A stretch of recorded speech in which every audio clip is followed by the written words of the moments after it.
From Kenan Stadium in Chapel Hill, North Carolina, this is TarHeelIllustrated.com. I'm THL staff writer Jacob Turner, and joining me as he always does, our very own publisher Andrew Jones. And Andrew, South Carolina pick up a 38-7 win against their rival Duke, right behind us on that Kenan Stadium turf. We switched up the position a little bit today. I know we've been up here before, but this was our COVID spot. Yeah, man, because they didn't let us on the field after games. Exactly. We like to keep y'all on your toes, switch it up a little bit. Exactly. So Jacob just didn't want to walk down the steps and back up the steps. Side note: that turf is about 15 degrees hotter than it already is out here, so that did play a factor. I'm not going to lie to you.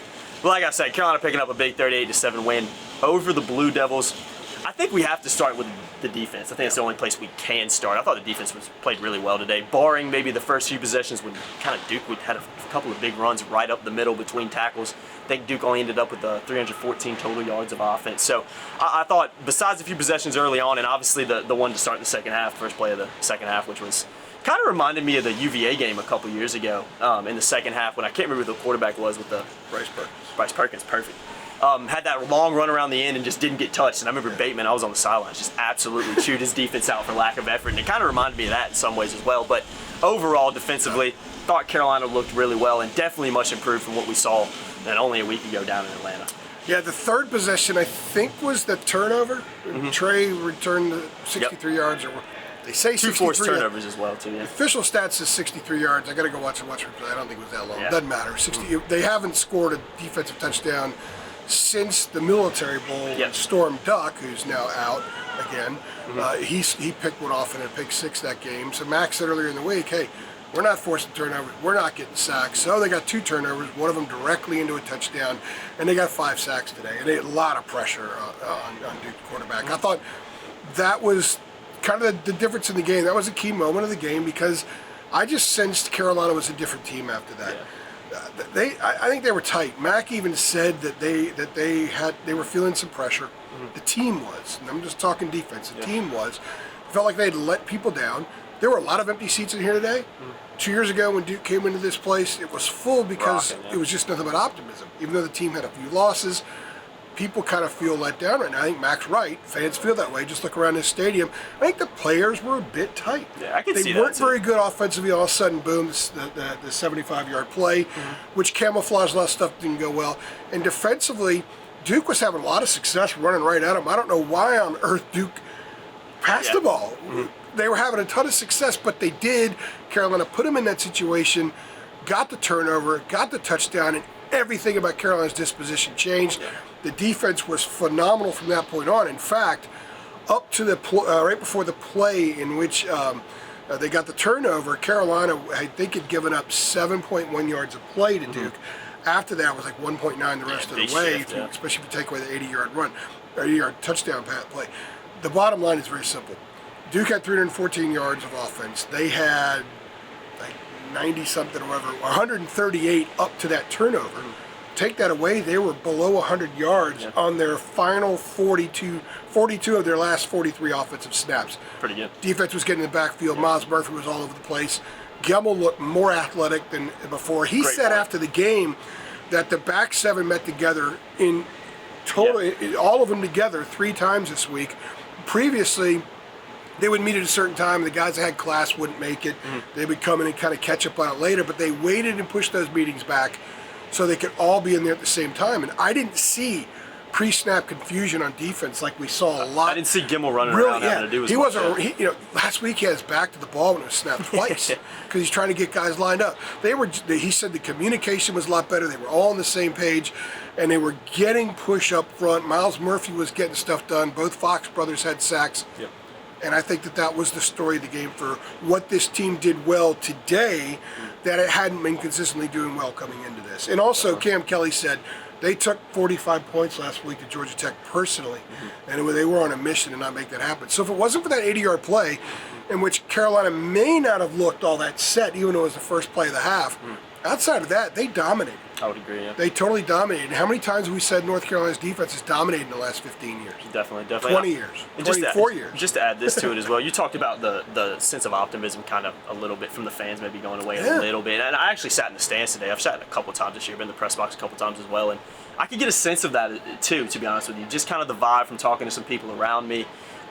Before the game, obviously throughout the game and during the game, it was a pretty comfortable win from a fan's perspective, I think, with all how it went down. But I could definitely sense that, and in some ways kind of reminded me of before Mac was here. Not anywhere near the Fedora level what it was over his last 2 years, but just a little bit of frustration, a little bit of, they might win today, but we don't really know what team's going to show up after what happened last week. But obviously with how they played and how the defense played, I think a little bit of optimism. Well, to respond to that, and I know that's one of our 3 things, but we can hit on it. Yeah. From my perspective in the press box, and I've been up there for 25 years. Yeah. Okay, not every Carolina home game, because for a while I was covering other stuff as well as Carolina, but it looked, sounded, and felt like the Bunning era, the Fedora I know what you era, mean. all that kind of stuff. I felt that in the crowd. There wasn't a great buzz in this place. It was a very late arriving crowd. Noon game, well, night games, they didn't have a great crowd for the Virginia. Yeah, no, it wasn't. Not as much as I expected. Because once they lost to Virginia Tech, that was deflating. And I think the difference, and I'm going to do the basketball thing here for a second, someone's going to get mad and tell me, why do you always bring up basketball? So I'm trying to draw a little correlation here, right? In basketball, Carolina fans, when they lose, they've been rewarded for the effort. They've been rewarded for the passion. They've been rewarded for the loyalty and dedication. Football hasn't really rewarded that a whole lot. So when they get upset and dejected after a loss, they're like, the heck with it. Yeah. So I think that the players kind of felt that. They saw that.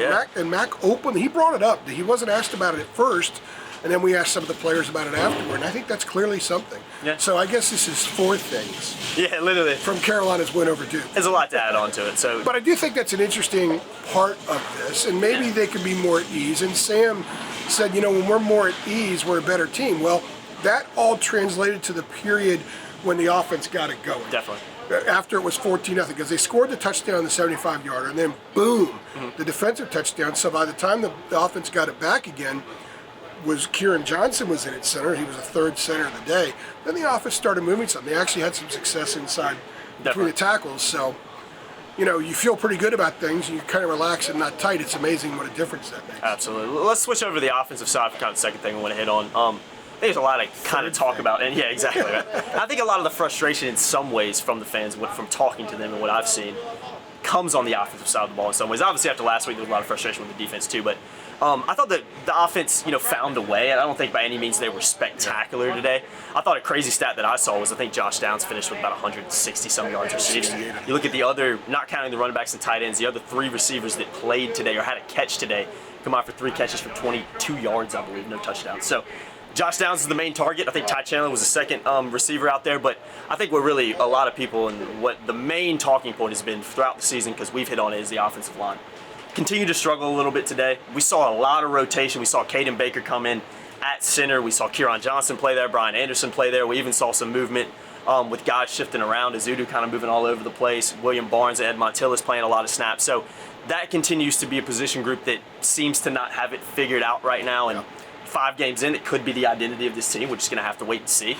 But you don't want your identity being you can't figure something out. Exactly. At the end of the day. That's a recipe for disaster. But that's what we've seen, barring basically the UVA game. And we've talked about that in depth, so I'm not going to go into that one. But overall, I thought the offense got it done, but I don't think by any means they were at their highest potential or how good. They weren't at their ceiling of what they can be, in my opinion. Well, 75-yard touchdown play to Chandler, totally camouflaged. Otherwise, a bad first quarter for the offense.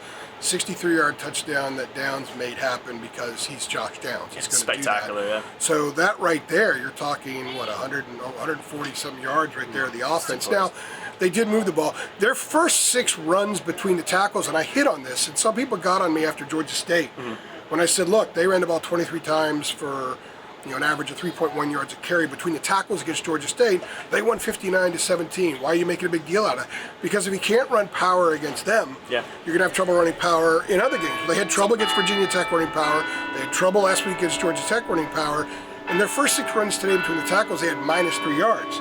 Then Chandler rolled out the 18-yarder, and then Sam, on a design play, went over tackle, went for 33 yards, and then next play hit Morales for the touchdown. So they actually went through a stretch of, I think, 5 or 6 straight runs between tackle where they had about 75 yards. So they actually got some stuff going. You notice when they did that, the short passing game was a little bit better. Yeah, absolutely. More of that stuff was there. You have to be able to run the ball conventionally. Definitely. If you're gonna sustain yourself over time. And they did it enough today during that period, but they still had some issues in the second half with it. They had 9 total yards in the third quarter, couldn't get much going, and then they exploded in the fourth quarter. This offense, Max said, we got a lot of work to do. Yeah, absolutely. This offense, they allowed 5 sacks again. It's 22 on the season. Was that 13 in the last 2 games, right? 13 in the last 2 Georgia games. Tech, They used 9 offensive linemen today before mop-up duty. There's a lot to fix here. I think they got 31 offensive points today, take away the touchdown, right? Okay, I think North Carolina at home against Duke should be better than 31 I think points. they can do that. Should be better than 450 yards or whatever it was. Sam statistically had a good game. Sam was under a lot of duress again. There were times where he had to step into stuff and just throw the ball away. Got happy feet back there a lot, but it's because of the pressure. He was getting hit. He got pulverized early in the game. He got hit, and that was the longest I've seen it take him to get up. Yeah, a couple plays like that, I remember, yeah. I don't know how much. C.L. Brown asked a great question, Sam, afterward about what is your process in recovery, physical recovery after a game, because he's getting punished every week. So they've got a ton that they have to fix on offense, but they have the ability to make big plays. Yep.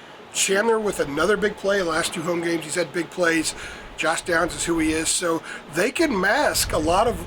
They may lose 65% of the plays at the line of scrimmage, as far as get beaten on those plays. But if you can hit the big play, it camouflages a lot of stuff. So if they can get more consistent on some of those other things, they can actually become a pretty good football team. I don't think they're there yet. No, I don't think so either. But the defense took a step in that direction today, and as long as you got Sam and Downs and Chandler on occasion, and I think Kamari Morales is a guy that's going to get a lot more action. I thought DJ Jones looked okay today. Yeah, and by the way, that 4th and 1, they went under center. They had 3 tight ends on the field. Yeah, I loved it. Copenhaver, Morales, and Walston. And I noted that, and I tweeted it out. I'm like, hey, conventional power football. It's always a good thing to see. Definitely, man. When all you need is 1 yard, it's nice to have a little momentum going towards that. All you got to do is dive forward, basically. Exactly.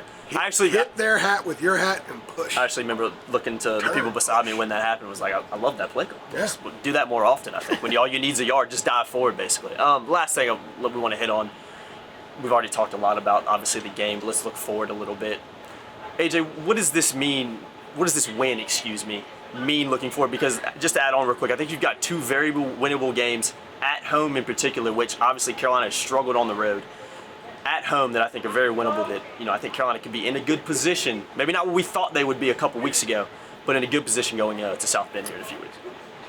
I said during the week, they have an opportunity to string together some wins and get better. Before Georgia Tech, I said, hey, they got a chance to win 4 in a row, it didn't happen. Get incrementally better each week, and that didn't happen because they got blown out down there. Yeah.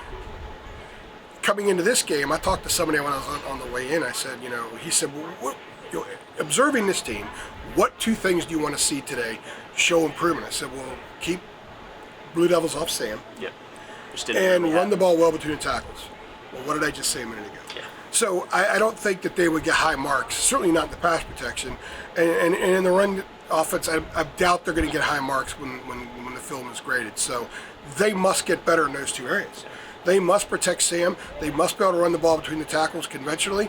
Otherwise, I don't see how they hit the back end of this schedule. They got to go to Notre Dame, Pitt, who knocked the living, out of 42-17 with 2 minutes in the second quarter. Yeah, I think Pitt's the team to beat right now in the Coastal, and go to NC State, who, oh, by the way, just beat Clemson last week, has a good veteran defense. Yep. Even though they've lost a couple of guys. Tough games. Those are really, they've already got 2 losses, and those are 3 very losable games. So to win those games, to beat those kind of teams, you must protect your quarterback. You must run the ball well conventionally between the tackles. So they have to get better in those areas. And if they can win and push that stuff forward a little bit each week, I don't know if it'll be enough when they go to South Bend, but it might be enough when they go. And by the way, they also have Wake coming in here. Yep. But it might be enough when they go to Pittsburgh. Might be enough when they go to Carter Finley. Yep. So, what does this mean? What does this win mean? What does this game mean?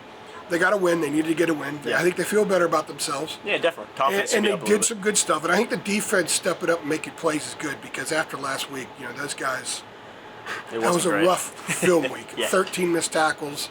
So tonight I think they had 9 tackles for a loss, the 5 sacks, all that good stuff. It's something to build on, but this club has a lot of work to do. Definitely. If they're going to meet their stated mission, If they're going to meet their stated standards, they've got a lot of work to do. They have work to do on the defensive side too. Yeah, it's not perfect. But I still think the two common things on offense with not being able to run the ball between the tackles, as I've said for the 500th time, and not protect Sam, that's kind of who they are right now. It is. We talk about the identity. Their identity is they can't do those two things very well at all. And to be a good football team, you must be able to do both. So that's, you want to gauge progress next week. If it's 50-7 over Florida State, I could probably jinx them on that. How do they do in those two areas? If it's 27-20, how do they do in those two areas? To me, those are the two most important things that must be fixed moving forward, period. You'll get found out against better teams when you can't do that, and that's the kind of the top and bottom of it. So Carolina picking up the big win, 38-7 over Duke today in Kenan Stadium. It's going to do it for us. I've been Jacob Turner. He's been Andrew Jones in a hot. It's hot out here today, man. It's supposed to be October, and it's just not. Freezing in the press box. Was it? Yeah. Wish I was up there today. Picked the back game not to be. Rubbing my fingers against my leg, trying to warm up so I can type. I love it. With a bad space bar, so it's adding to the challenge. Battling through adversity up in the press box. My space bar on my laptop is a lot like their pass protection. Yeah, literally. And trust me, guys, if you don't have a space bar as a journalist, but barely I've got another one coming. My wife sent me a text today. I've got another one coming. Bringing in reinforcements. I love it, AJ. Good stuff, man. That's going to do it for us. So I'll us. get better during the home game. Yeah, exactly. That's going to do it for us, guys. If you enjoyed this video, if you're excited about AJ getting a new laptop, hit that like button below because that is an exciting thing to get. They need a thumbs down for that. People don't want to hear that. We might have 50 thumbs downs on this video off of that one, but it's all good. Like, share, subscribe, hit that notification bell as well so you know every single time we upload, and see you guys in the next one. Thanks.